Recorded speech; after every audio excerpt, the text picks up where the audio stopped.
And welcome back to Hannity. It was 2 years ago today when Islamic militants attacked a U.S. compound in Benghazi, Libya, killing 4 Americans, including U.S. Ambassador Christopher Stevens. Now, earlier, the mother of victim Sean Smith had a very powerful moment when she spoke for the first time to 3 American security operatives who tried to save her son in Benghazi. Take a look at this.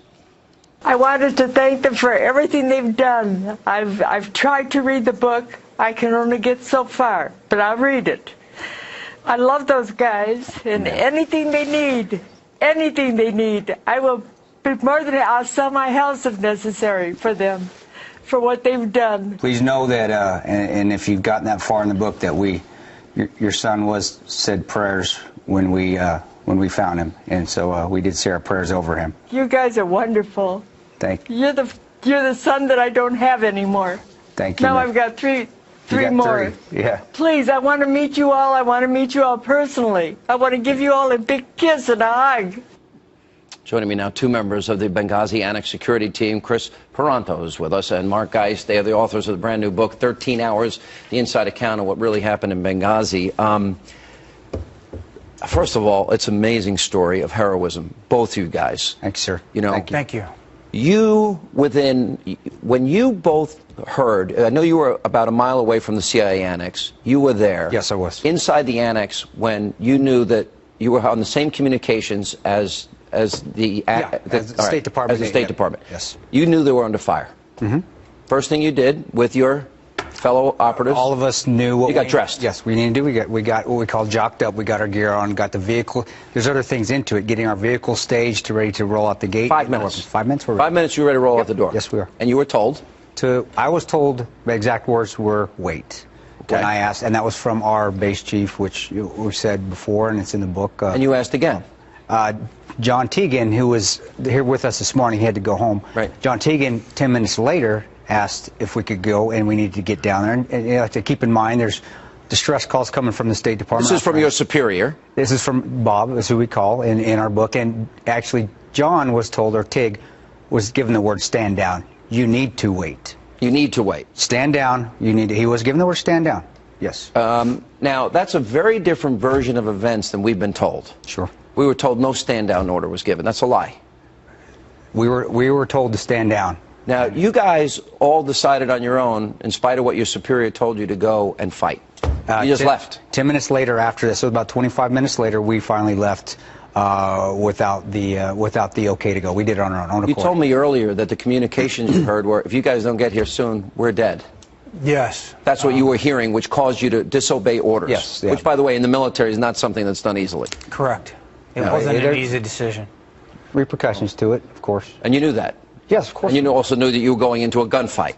That's what you know all of that. You knew you might die doing that. Of course. You ended up managing to save the lives of over 25 people.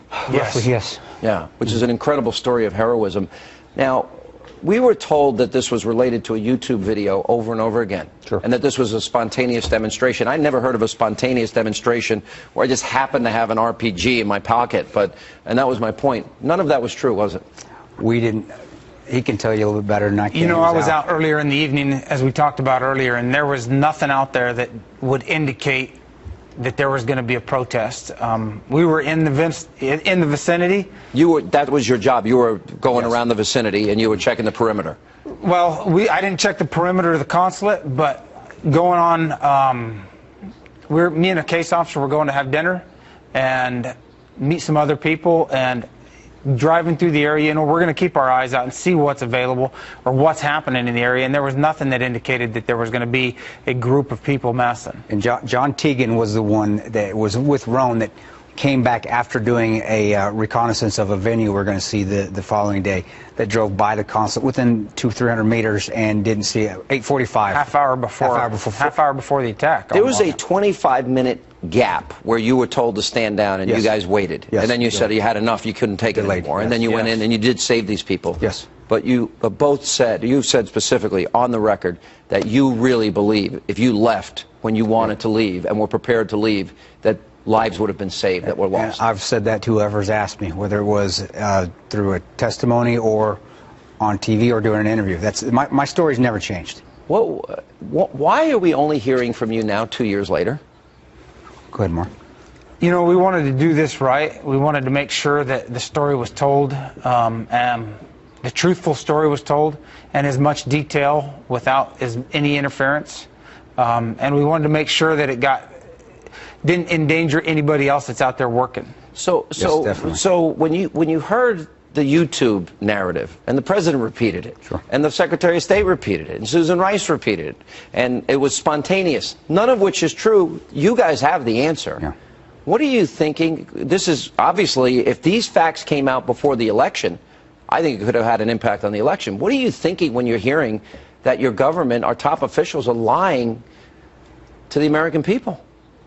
You know, as being in the military and being the guys on the ground and not being politicians, of course it's going to make you angry, but we got to let that go. I understand from the military side, sure. but you knew. But can I ask? You knew it was a lie. Yeah. Well, it did. What they said happened didn't happen while we were there, and we saw it. We were there. You think they knew that? I have no idea. Is it maybe they saw a story that they began to believe themselves? We have It's hard to, you can't get into somebody's mind. We don't have those answers, and we're looking for the same. Let me ask you, we know that Ambassador Stevens had requested on multiple times additional security. You knew about that. Mm-hmm. Why did we deny? Why did the Secretary of State deny her the security that he thought was deemed necessary to protect the consulate? You know, I can't climb into the Secretary of State's head and figure out why she did what she did or what happened the way it happened. We do know that talking with the State Department guys after the fact that they did send the request. Yeah. They asked for help. They asked for additional personnel. Many times. Yeah, and you have a U.S. ambassador traveling to one of the most dangerous cities in the country, in the world, with 5 security personnel. It didn't make much sense to us, but again, us not working with the State Department, you know. I became friends in this process. I know Sean Smith's mom, Pat, and I know Charles Woods. You were there when Charles Woods died. When Tyrone died. I'm sorry, Yeah. Charles is the father. Ty Woods died. Yeah, he was you right were there. beside me. Mm-hmm. He was right beside you. Right and beside me. He got nailed with shrapnel. Yes. And this was at the Annex. Yes. At the Annex. And he had also gone to the. Oh yeah, he was He was there at the consulate he was fighting the there whole time. The entire night he was with us. He was a real hero. You know, Very big hero. I think people. I know You write about these guys in the book. Oh, they're detail. People haven't we said about Ty? He was the medic. He was our 18 Delta. Yeah. So when we got back from the Annex, he was coming around doctoring. I mean, I'd fallen off a wall and cut up my arm real well. He was coming up to each of us and making sure we were. And you were okay. injured pretty badly.